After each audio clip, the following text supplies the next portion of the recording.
Hello students, welcome to our YouTube channel Adarsh Navodaya education group. Corona virus की वजह से इतने लंबे समय से जो देश में लॉकडाउन चल रहा है उसकी वजह से आपकी स्टडी का बहुत कुछ नुकसान हो चुका है और इस नुकसान को दूर करने के लिए आपके स्कूल ने एक नया इनिशिएटिव स्टार्ट किया है ऑनलाइन क्लासेस के थ्रू, जिससे आप अपने आप को अपनी स्टडी से जोड़ करके रख सकते हैं। तो आप लोग अपने स्कूल के यूट्यूब चैनल को सब्सक्राइब करें और वहाँ से अपना जो भी स्टडी मटेरियल है उसको लगातार देखते रहें। आई होप कि आप सब लोग अपने अपने घर पर सुरक्षित होंगे और आगे भी जब तक ये कंटिन्यू लॉकडाउन रहता है तब तक आप लोग सुरक्षित रहेंगे अपने घरों में रह करके। चलिए, तो हम लोग केमिस्ट्री का एक नया चैप्टर स्टार्ट करने जा रहे हैं 12th क्लास का, जिसका नाम है chemistry in daily life. Chemistry in daily life का मतलब होता है कि दैनिक जीवन में रसायन विज्ञान का क्या महत्व है। हालांकि हम सब अच्छे से जानते हैं कि दैनिक जीवन में हमारे रसायन विज्ञान का बहुत महत्व है। छोटी छोटी सी चीज़ों में भी अगर हम देखेंगे तो हमें कहीं ना कहीं वो केमिस्ट्री दिखाई देगी ही। जैसे कि अगर हम बात करें मॉर्निंग में उठ करके टूथब्रश और टूथपेस्ट को काम में लेने की, यदि मॉर्निंग में उठ करके हम टूथब्रश और टूथपेस्ट को काम में लेते हैं तो देखिए टूथपेस्ट, इसमें कोई ना कोई केमिकल होगा, ठीक है, यानी केमिस्ट्री हमारे काम में आ रही है। अगर बात करें टूथब्रश की, तो टूथब्रश के अंदर जो फाइबर्स हैं या जो प्लास्टिक काम में आया है ये भी किससे बना है? केमिकल से ही बना है। अगर हम बात करते हैं क्लोथ्स की, यानी कि कपड़ों की, किसी भी प्रकार के कपड़े हों, अगर हम इनकी बात करें तो ये भी किससे मिल करके बने हुए हैं? केमिकल से। अगर आपका सवाल ये है कि केमिकल से कैसे, तो देखिए हम अपने परिवार वालों से सुनते हैं कि ये पॉलिएस्टर का कपड़ा है या ये नायलॉन का कपड़ा है। तो ये पॉलिएस्टर या ये नायलॉन क्या है? ये पॉलिएस्टर और ये नायलॉन केमिकल्स हैं, या आप ये कह सकते हैं कि पॉलीमर्स के नाम से सुने जाते हैं ये। और पॉलीमर्स क्या है? केमिकल्स हैं। अगर इसके बाद हम बात करें तो देखिए खेलने के लिए जो हम ये टेनिस रैकेट काम में लेते हैं, या मान लीजिए आप लोग प्लास्टिक के जो छोटे बच्चों के लिए बैट वगैरह आते हैं, अगर हम वो काम में लेते हैं खेलने के लिए, तो वो भी क्या है? केमिकल से ही बने हुए हैं। अच्छा, अगर हम बात करें शूज़ की, तो शूज़ भी किससे बने हुए हैं? केमिकल से ही बने हुए हैं, क्योंकि इसमें भी कोई ना कोई मटेरियल ऐसा काम में आया है जो क्या है? पॉलीमर है, और पॉलीमर्स क्या है? केमिकल्स हैं। अगर हम बात करते हैं वाटर बॉटल्स की, तो वाटर बॉटल्स भी क्या है? केमिकल्स ही हैं, क्योंकि ये भी किससे बने हुए हैं? ये भी पॉलीमर्स से बनी हुई हैं, और मैंने अभी आपको बताया था कि पॉलीमर्स क्या है? केमिकल्स हैं। अच्छा, इसी तरीके से अगर हम स्कूल जाते हैं तो स्कूल बैग को काम में लेते हैं। अब आप स्कूल बैग की बात कर लीजिए या आप ट्रैवलिंग बैग की बात कर लीजिए, स्कूल बैग या ट्रैवलिंग बैग भी क्या होता है? पॉलीमर से ही बना हुआ होता है, यानी ये भी क्या है? केमिकल है। चलिए, ये तो एक नॉर्मल बात हुई हमारे लिए कि केमिकल्स जो है वो हमारी डेली लाइफ में किस तरह से काम में आता है, या हमने देखा कि कैसे जो केमिकल्स होता है वो हमारे लिए यूज़फुल होता है, ठीक है। इसके बाद अगर हम बात करें यहाँ पर कि किस तरह से इस चैप्टर के अंदर हम लोगों को केमिकल के बारे में पढ़ना है, या ऐसे कौन से केमिकल्स हैं जो हमारे लिए डेली लाइफ में बहुत ज़्यादा इंपॉर्टेंट है, हमें इस चैप्टर में उनके बारे में अगर पढ़ना है तो हम वो यहाँ देखते हैं। सबसे पहले इस चैप्टर के अंदर हमारे लिए जो इम्पोर्टेंट टॉपिक दिया गया है वो है अबाउट द मेडिसिन्स, यानी कि दवाइयों के बारे में बातचीत करनी है हमें। अच्छा, मेडिसिन्स क्या होती हैं ये तो हम सब जानते हैं। मेडिसिन्स हमारी डेली लाइफ का एक इम्पॉर्टेंट पार्ट किस तरह से बन गई है ये भी हम अच्छे से जानते हैं। आजकल कोई भी इंसान, चाहे वो छोटा बच्चा हो या कोई बड़ा बुजुर्ग हो, हम देखते हैं कि वो किसी न किसी बीमारी से ग्रसित होते ही हैं। किसी को कुछ बीमारी है, किसी को कुछ बीमारी है। डायबिटीज़ एक बहुत ही कॉमन आप देख सकते हैं कि बीमारी है। अच्छा, डायबिटीज़ के पेशेंट्स को इंसुलिन के इंजेक्शंस भी लेने होते हैं, यानी कहीं ना कहीं उनकी लाइफ का एक बहुत ही इंपॉर्टेंट पार्ट बन चुकी है वो मेडिसिन, ठीक है। तो मेडिसिन क्या हो चुका है? हमारी एक डेली लाइफ का बहुत ही इंपॉर्टेंट पार्ट बन चुका है। इसी तरीके से जो सेकंड इस टॉपिक इस चैप्टर में हमारे पास है वो है प्रिजर्वेटिव्स, या हम कहें खाद्य परिरक्षक। अब खाद्य परिरक्षक क्या होते हैं? तो खाद्य परिरक्षक का मतलब होता है कि जैसे हम मार्केट से कोई चीज़ परचेज़ करके लाते हैं, चिप्स के पैकेट खरीद के लाते हैं, या आप मान लीजिए आप मैगी नूडल्स के पैकेट्स खरीद के लाते हैं, या आप मान लीजिए कि आपने कोई अचार जो है बना बनाया मार्केट से ख़रीदा है, तो इन सब के अंदर कुछ न कुछ मात्रा में प्रिजर्वेटिव्स जो होते हैं या खाद्य परिरक्षक जो होते हैं वो मिले हुए रहते हैं, ताकि इन भोजन को जब बाहर रखा जाता है तो वो काफ़ी लंबे समय तक पड़ा रहता है, और काफ़ी लंबे समय तक पड़ा रहने के बाद भी आप देखते हैं कि ये ख़राब नहीं होता, ठीक है। और यदि यही चीज़ हम घर में देखें तो चीज़ें कितनी जल्दी ख़राब हो जाती है, लेकिन ये मटेरियल काफ़ी टाइम तक बाहर रहने के बाद भी ख़राब नहीं होता। क्यों नहीं ख़राब होता? क्योंकि इसके अंदर क्या होता है? फूड प्रिजर्वेटिव्स होते हैं, जो इसको क्या करते हैं, जो इसको सूक्ष्म जीवों की जो इनके ऊपर एक्टिविटीज़ होती है उनसे बचाते हैं, और इस प्रकार से इनको ख़राब होने से रोकते हैं।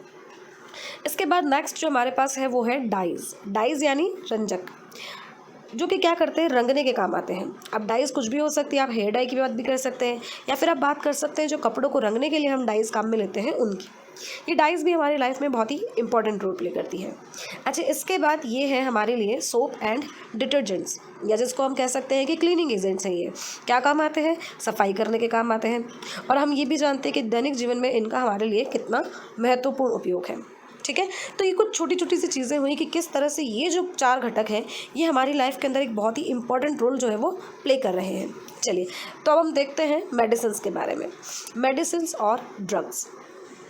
मेडिसिन्स और ड्रग्स, यहाँ ड्रग्स शब्द जो है इसका मतलब ये नहीं है कि ये हमारे लिए हार्मफुल है।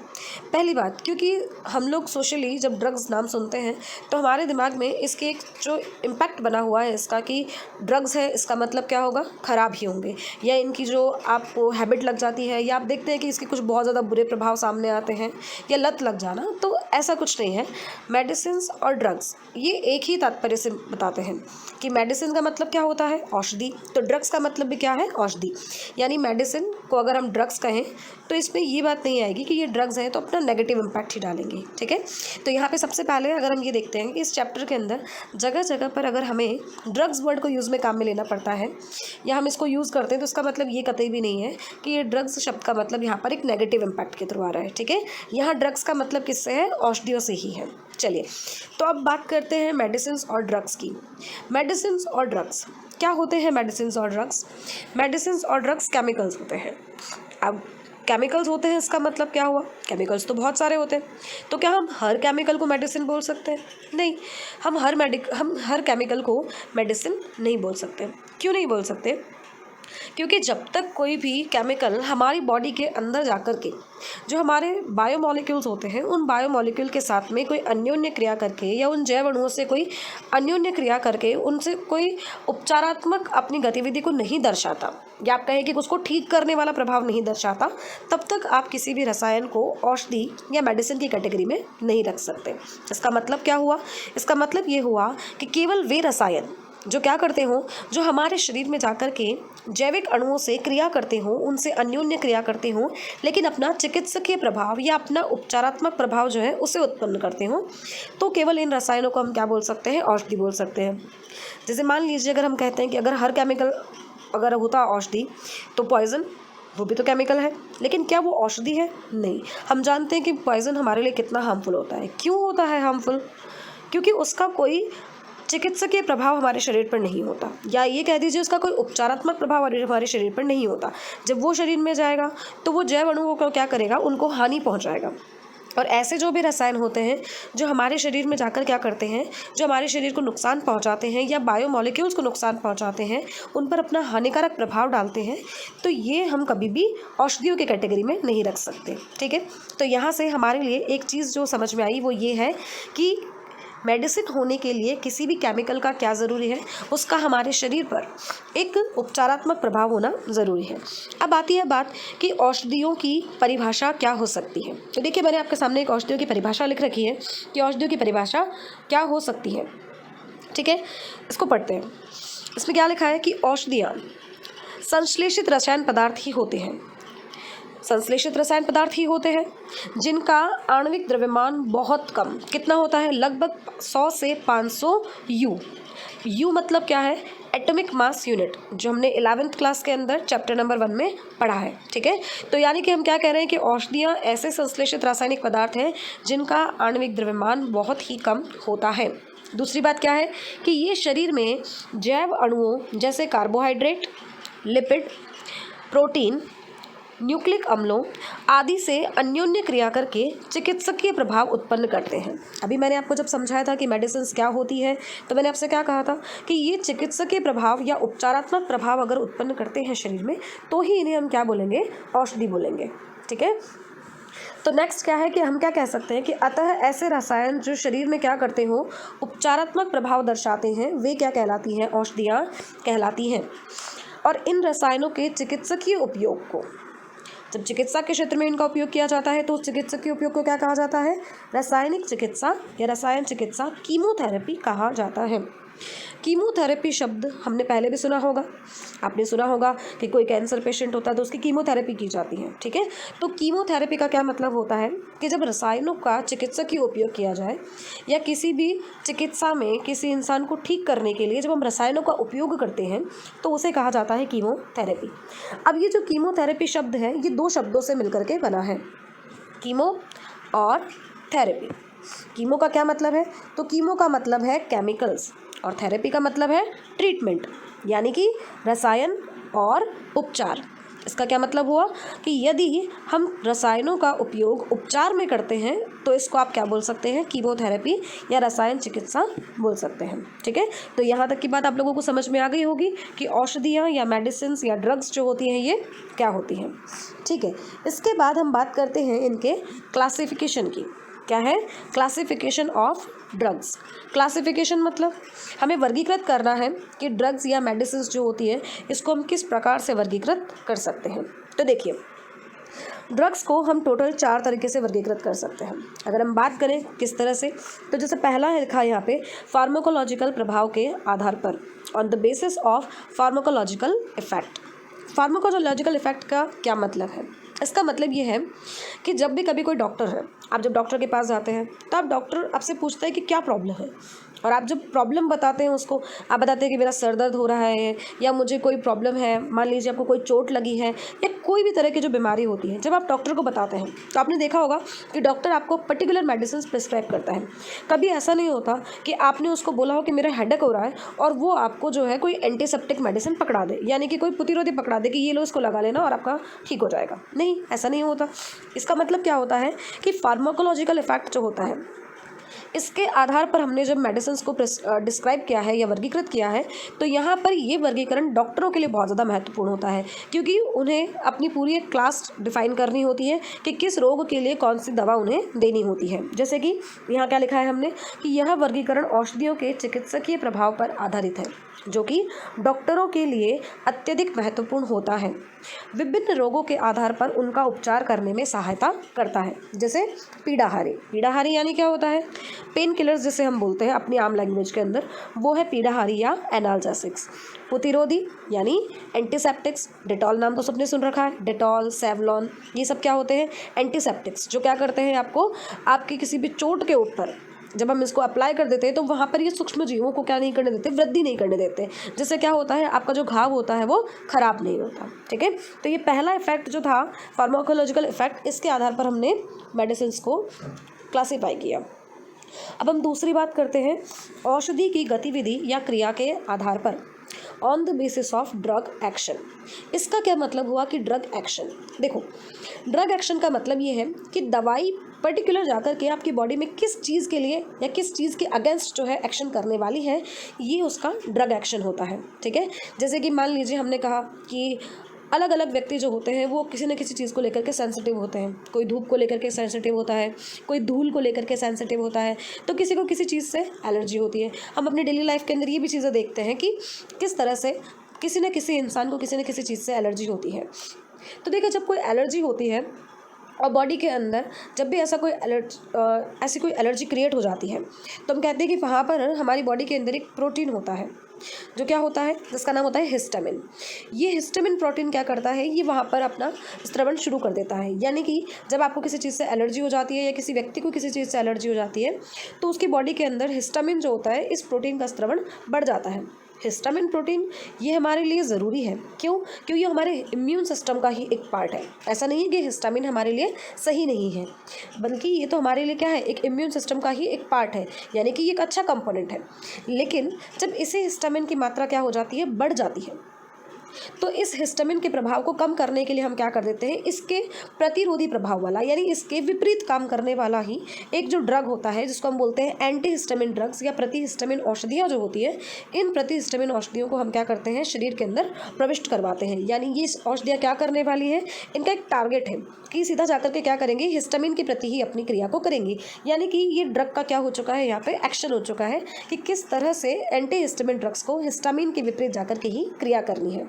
तो देखो ये क्या लिखा है कि यह वर्गीकरण औषधि की गतिविधि पर आधारित होता है कि किस प्रकार से कोई औषधि किसी जैविक प्रक्रम पर अपना प्रभाव दर्शाती है। ठीक है, जैसे आपको एग्जाम्पल दिया है मैंने कि प्रतिहिस्टामिन औषधियाँ, एंटी हिस्टामिन ड्रग्स शरीर में हिस्टामिन के प्रभाव को कम करती है। जब किसी व्यक्ति को किसी चीज़ से एलर्जी होती है तो उसका शरीर बचाव के रूप में क्या करता है, हिस्टामिन एक प्रकार का जो प्रोटीन है इसका स्राव करता है, और इनकी मात्रा बढ़ जाने पर एंटी हिस्टामिन क्या होता है, इसके विरुद्ध कार्य करता है। तो मैंने भी आपको क्या बताया कि एंटी हिस्टामिन ये किसके विरुद्ध कार्य करता है, ये हिस्टामिन के विरुद्ध कार्य करता है, यानी कि उसके लेवल को क्या करेगा, कम करेगा। ठीक है, तो ये दूसरा टाइप हुआ हमारा on the basis of drug action.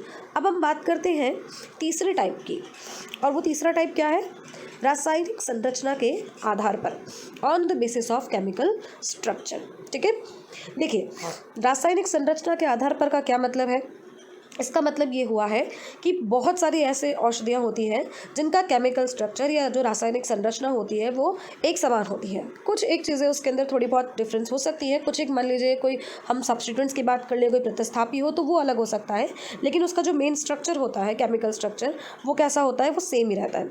और ऐसी जितनी भी औषधियाँ होती हैं जिनका क्या होता है, केमिकल स्ट्रक्चर सेम होता है, तो इनका औषधीय वाला जो प्रभाव होता है, या आप ये कह दीजिए कि जो इसका चिकित्सकीय प्रभाव होता है, उपचारात्मक प्रभाव जो होता है वो भी समान ही रहता है। जैसे यहाँ पे हमने एक एग्जांपल दिया है सल्फर ड्रग्स का। देखिए यह वर्गीकरण औषधियों की रासायनिक संरचना पर आधारित है। ठीक है, नाम से ही पता चलता है कि यह वर्गीकरण किस पर आधारित है, रासायनिक संरचना पर। जिन औषधियों की रासायनिक संरचना एक प्रकार की होती है, सामान्यतः उनके चिकित्सकीय या उपचारात्मक प्रभाव भी कैसे होते हैं, समान होते हैं। मैंने भी आपको बताया था कि जिनके केमिकल स्ट्रक्चर सेम होते हैं उनके चिकित्सकीय या उपचारात्मक प्रभाव भी कैसे होते हैं, समान होते हैं। जैसे हमने कहा सल्फा औषधियाँ। ठीक है, अब सल्फा औषधियाँ क्या है, जो आपके सामने मैंने एक यूनिट बना रखी है, इन यूनिट्स की जो पूरी रेंज है, इस पूरी रेंज को हमने किस नाम से जाना है, सल्फा औषधियों के नाम से। जिनमें क्या है, जिनमें सल्फोनेमाइड की इकाई मौजूद रहती है, और इन सभी का उपचारात्मक प्रभाव भी कैसा होता है, समान हो सकता है। तो यहाँ पर आपके सामने मैंने एक सल्फोनेमाइड यूनिट बनाई है। देखो सल्फोनिक एसिड और जब अमोनिया के डेरिवेटिव्स आपस में रिएक्शन करेंगे तो यहाँ पे आपको दिख रहा है ये एक बॉन्ड। ठीक है, और जब ऐसा कोई बॉन्ड बनता है तो उसको हम क्या बोल देते हैं, उसको हम एमाइड का नाम दे देते हैं। अब क्योंकि ये एमाइड किसके बीच में बॉन्ड बनने से बन रहा है, ये सल्फर और नाइट्रोजन के बीच में, तो ये यूनिट हमारे लिए क्या है, एक सल्फोनेमाइड की इकाई है। ठीक है, अच्छा यहाँ पे आपको दिख रहा है कि एक आर है, मैंने क्या लिखा है यहाँ पे कि जहाँ आर क्या हो सकता है, परिवर्तित हो सकता है। परिवर्तित होगा तभी तो उन मेडिसिन का अलग अलग नाम दिया जाएगा। तो यहाँ पे ये आर जो हो सकता है ये परिवर्तित हो सकता है, लेकिन इसके अलावा बची हुई जो ये पूरी इकाई है, ये पूरी इकाई हमारे लिए क्या रहती है, सेम रहती है, एज इट इज़ रहती है। ठीक है, तो ये तीसरा टाइप हुआ हमारा, जिसमें हमने पढ़ा रासायनिक संरचना के आधार पर आप किस तरह से मेडिसिन को क्लासीफाई कर सकते हैं। इसके बाद आता है चौथा टाइप, और वो चौथा टाइप क्या है, लक्ष्य अणु के प्रकार के आधार पर। अब लक्ष्य अणु क्या होते हैं, तो जैसा मैंने भी थोड़ी देर पहले आपसे बताया था कि औषधियाँ क्या होती है, हमारी बॉडी के अंदर जाती हैं, और हमारी बॉडी के अंदर जो बायोमॉलिक्यूल्स होते हैं, जो जैव अणु होते हैं, उन जैव अणुओं को ये अपना टारगेट बनाती है, उनसे अन्योन्य क्रिया करती है, और उसके बाद ये अपना उपचारात्मक प्रभाव जो होता है वो दर्शाती है। तो लक्ष्य अणु या टारगेट मॉलिक्यूल्स जिसकी हम यहाँ पे बात कर रहे हैं, ये लक्ष्य अणु क्या है, यह वर्गीकरण लक्ष्य अणुओं के आधार पर। ठीक है, औषधियाँ शरीर में जाकर क्या कर रही हैं, जैव अणुओं जैसे कि कार्बोहाइड्रेट, लिपिड, प्रोटीन, न्यूक्लिक अम्ल आदि से अन्योन्य क्रिया करती हैं, जिन्हें लक्ष्य अणु कहा जाता है। यानी जिस पर जाकर के ये अपना प्रभाव दर्शा रही है वो क्या है, वो लक्ष्य अणु है। और यह वर्गीकरण औषधीय रसायनज्ञ के लिए महत्वपूर्ण होता है। अलग अलग प्रकार की जो मेडिसिन बनाई जाती हैं उनके लिए ये यूज़फुल होता है। तो इस प्रकार से हमने देखा कि हम औषधियों को 4 प्रकार से वर्गीकृत कर सकते हैं। पहला हमने पढ़ा फार्माकोलॉजिकल, यानी चिकित्सकों के लिए जो ज़रूरी होता है। दूसरा हमने पढ़ा कि ड्रग का क्या एक्शन होता है हमारे शरीर पर, उसके लिए। तीसरा हमने पढ़ा रासायनिक संरचना के आधार पर। चौथा हमने पढ़ा लक्ष्य अणु के प्रकार के आधार पर। ठीक है, अब हम शुरू करते हैं कि हमारे चैप्टर के अंदर कुछ मेडिसिन के बारे में बताया गया है, जैसे कि पीड़ाहारी या हम कहें एनाल्जेसिक्स। नाम पीड़ाहारी यानी नाम से कुछ कुछ आइडिया में लग ही जाता है कि पीड़ाहारी का क्या मतलब हो सकता है। तो पीड़ाहारी का क्या मतलब होता है, पीड़ाहारी का मतलब होता है जो पीड़ा को हरे यानी दर्द को कम करे। ठीक है, तो एनाल्जेसिक्स या पीड़ाहारी औषधियाँ वो होती हैं जो हमारे शरीर के अंदर क्या करती हैं, पीड़ा को या दर्द को कम करने के लिए काम में ली जाती है। जनरली आप लोग पेन किलर के नाम से इनको जानते ही हैं। तो ये हम उन्हीं की बात कर रहे हैं कि ऐसे रसायन जो पीड़ा या दर्द को कम करने के लिए प्रयोग में लिए जाते हैं, ये पीड़ाहारी औषध कहलाते हैं और इन्हें दर्द निवारक या पेन किलर्स भी कहा जाता है। अच्छा, ये पेन किलर्स करते क्या हैं? तो ये पेन किलर्स हमारे तंत्रिका जो तंत्र होता है उस तंत्रिका तंत्र पर अपना प्रभाव डालते हैं। ठीक है, तो ये तंत्रिका सक्रिय औषध है, ये लिखा है यहाँ पे कि ये तंत्रिका सक्रिय औषध है जो विभिन्न रूप से परिधीय तंत्रिका तंत्र या केंद्रीय तंत्रिका तंत्र जो होते हैं इन पर अपना प्रभाव दर्शाते हैं। लेकिन इन एनाल्जेसिक्स की जो एक क्वालिटी होती है वो ये होती है कि ये औषधियाँ चेतना को हानि पहुँचाए बिना दर्द निवारण का कार्य करती हैं। चेतना मतलब कॉन्शियसनेस, यानी कि ये हमारे शरीर पर कोई नेगेटिव इम्पैक्ट नहीं डाल रही। जब आप मेडिसिन लेते हैं तो ऐसा थोड़ी होता है कि मेडिसिन लेते ही हमें बेहोशी आ जाती है, नहीं। अगर हम कोई पेन किलर लेते हैं तो क्या उससे हमें बेहोशी आ जाती है? क्या हमारी चेतना चली जाती है? ऐसा तो नहीं होता। इसका मतलब ये औषधियाँ हमारी चेतना को हानि पहुँचाए बिना ही क्या करती है, हमारे दर्द को दूर करने का काम करती है। अब ये मेडिसिन होती कितने प्रकार की है? तो ये मेडिसिन होती है 2 प्रकार की। जैसे एक तो पहला है हमारे पास अस्वापक पीड़ाहारी औषध और दूसरा क्या है? स्वापक पीड़ाहारी औषध। तो पहली चीज़ हम पढ़ते हैं किसके बारे में? अस्वापक पीड़ाहारी औषध के बारे में कि अस्वापक पीड़ाहारी औषध क्या होते हैं। अस्वापक पीड़ाहारी औषध या हम कहें नॉन नार्कोटिक एनाल्जेसिक ड्रग्स। देखो, अस्वापक पीड़ाहारी औषध या नॉन नार्कोटिक एनाल्जेसिक ड्रग्स क्या होती है? ये भी हम दर्द के लिए ही काम में लेते हैं क्योंकि ये एनाल्जेसिक का ही प्रकार है। लेकिन इन दवाइयों के जब व्यक्ति सेवन करता है तो उस व्यक्ति को इन दवाइयों की आदत नहीं लगती। इसका क्या मतलब हुआ? इसका मतलब ये हुआ कि अगर मान लीजिए हेडेक हुआ, हेडेक होने पर हमने कोई टैबलेट ले ली, डिस्प्रिन ले ली, मान लीजिए आपने, तो डिस्प्रिन ले लिया आपने, आपका हेडेक ठीक हो गया। लेकिन क्या ऐसा होगा कि अगली बार फिर से हेडेक होते ही आपका बॉडी जो है वो डिमांड करने लग जाए कि नहीं डिस्प्रिन ले ही ले? ऐसा कोई ज़रूरी तो नहीं है, आप कोई और मेडिसिन भी ले सकते हैं। लेकिन क्या आपकी बॉडी जो है वो इस चीज़ की हैबिचुअल हो चुकी है? क्या आपकी बॉडी एडिक्ट हो गई है कि आपको डिस्प्रिन खानी ही पड़ेगी तभी जाकर के आप ठीक होंगे, वरना ठीक नहीं होंगे? अगर ऐसा हो रहा है तो इसका मतलब ये है कि आपने इन औषधियों का बहुत ज़्यादा मात्रा में प्रयोग किया है। तो अगर कम मात्रा में हम इनका प्रयोग करते हैं तो ये औषधियाँ जो होती हैं हम इनके कभी भी आदी नहीं होते, व्यक्ति इनका कभी भी आदी नहीं होता, यानी कि ये हमारे स्वास्थ्य पर नकारात्मक प्रभाव नहीं डालती हैं। ये औषधियाँ चेतना को हानि नहीं पहुँचाती। डिस्प्रिन खाने के बाद तो किसी को कभी बेहोशी नहीं आती है क्या? नहीं। तो क्यों? क्योंकि ये औषधियाँ हमारे बॉडी को या हमारी चेतना को जो है वो हानि नहीं पहुँचाती और ना ही क्या करती है ये, ना ही ये तंत्रिका तंत्र पर बुरा प्रभाव डालती है। अच्छा, एक चीज़ और होती है कि इन पीड़ाहारी औषधियों में ज्वरनाशी लक्षण मतलब बुखार। ज्वर क्या होता है? बुखार। तो इनके अंदर क्या होते हैं? ज्वरनाशी लक्षण भी पाए जाते हैं। इसका मतलब ये हुआ कि ये बॉडी के टेम्परेचर को भी कम करने का काम करती है, अर्थात ये शरीर के ताप को भी कम करते हैं। जैसे आपने देखा होगा पैरासीटामोल, इस पैरासीटामोल टैबलेट को जब हम लेते हैं तो ये पैरासीटामोल जो होती है ये दर्द निवारण का तो काम करती ही है, लेकिन साथ ही साथ ये क्या है? ये एक ज्वरनाशी एंटीपायरेटिक टैबलेट भी है, यानी कि ये शरीर के ताप को भी क्या करती है? कम करती है। तो देखो 2 उदाहरण है यहाँ पर हमारे पास, एक तो है पैरासीटामोल और एक है एस्प्रिन। ये पैरासीटामोल जिसका दूसरा नाम है 4-एसिटामिनोफेनॉल, ये देखिए कि ये पैरासीटामोल क्या है? ये एक एनाल्जेसिक है या हम कह सकते हैं कि ये एक पीड़ाहारी है, दर्द निवारक है। ठीक है, इस तरह से एस्प्रिन ये डिस्प्रिन का जो आप बोलते हैं मार्केट के अंदर डिस्प्रिन जो मिलती है वो एक तरीके से एस्प्रिन ही है। ठीक है, तो एस्प्रिन जो है जिसका अलग अलग IUPAC नाम, इसके जो 2 नाम दिए हुए हैं यहाँ पे कि 2-एसिटॉक्सी बेंजोइक अम्ल या इसका एक और नाम है एसिटिल सैलिसिलिक अम्ल। ठीक है, तो ये क्या होता है? ये भी हमारे लिए एक क्या है? पीड़ाहारी है। लेकिन नोट, यानी कि इम्पॉर्टेंट बात क्या है? वो इम्पॉर्टेंट बात वो ये कि एस्प्रिन को कभी भी खाली पेट नहीं लेना चाहिए। अब ऐसा क्यों? एस्प्रिन को कभी भी खाली पेट क्यों नहीं लेना चाहिए?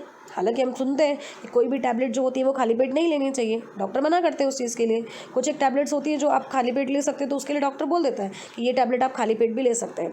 लेकिन हर कोई टैबलेट आप खाली पेट ले सकते हैं क्या? नहीं। तो ऐसे ही एस्प्रिन को भी कभी भी खाली पेट नहीं लेना चाहिए। अच्छा, क्यों नहीं लेना चाहिए? क्योंकि खाली पेट के समय हमारा जो आमाशय होता है उस आमाशय में HCl अम्ल की मात्रा होती है कम।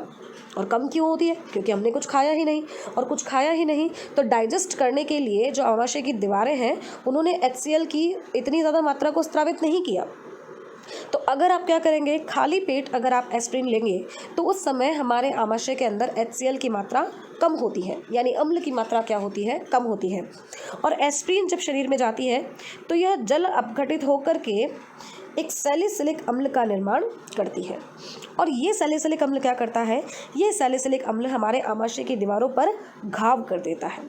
अब घाव कर देता है तो वहाँ क्या होगा, वहाँ आमाशय की दीवारों से फिर रक्तस्राव होने की संभावना भी बहुत अधिक बढ़ जाती है। यानी अब दवाई के रूप में काम नहीं करेगी, बल्कि हमें क्या करेगी, नुकसान पहुँचाएगी। तो इसलिए हमें ध्यान रखना चाहिए कि एस्प्रिन को कभी भी हमें खाली पेट नहीं लेना चाहिए। ठीक है।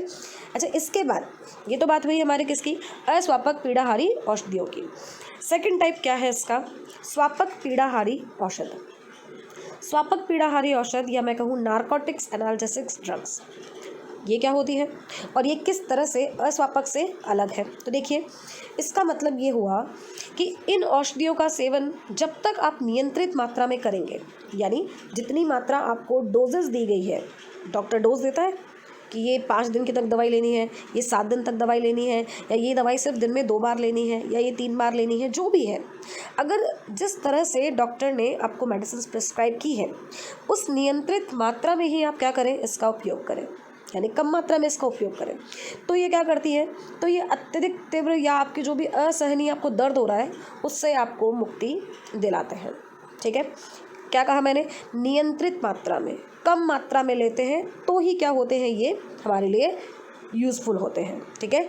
ये औषधियाँ क्या करती हैं, निद्रा और अचेतना उत्पन्न करती है। हाँ, अब ये चीज़ हमारे लिए जानने वाली बात है कि हमने कहा था कि चेतना को प्रभावित नहीं करती, लेकिन ये ऐसी औषधियाँ होती हैं जो हमारे तंत्रिका तंत्र को सीधा इफेक्ट करती है, क्योंकि जब दर्द बहुत ज़्यादा होता है, असहनीय दर्द होता है, तो उस समय क्या होता है कि ये मेडिसिन्स आपकी जो नींद होती है उसको बढ़ाती है, ताकि क्या हो, आपको दर्द से राहत मिल जाए या आपको दर्द का एहसास बहुत ही कम हो। तो इसलिए ये औषधियाँ क्या करती हैं, निद्रा और अचेतना उत्पन्न करती हैं। लेकिन वही बात है कि अत्यधिक मात्रा में इनके सेवन से ये तंत्रिका तंत्र पर अपना नकारात्मक प्रभाव डालती हैं।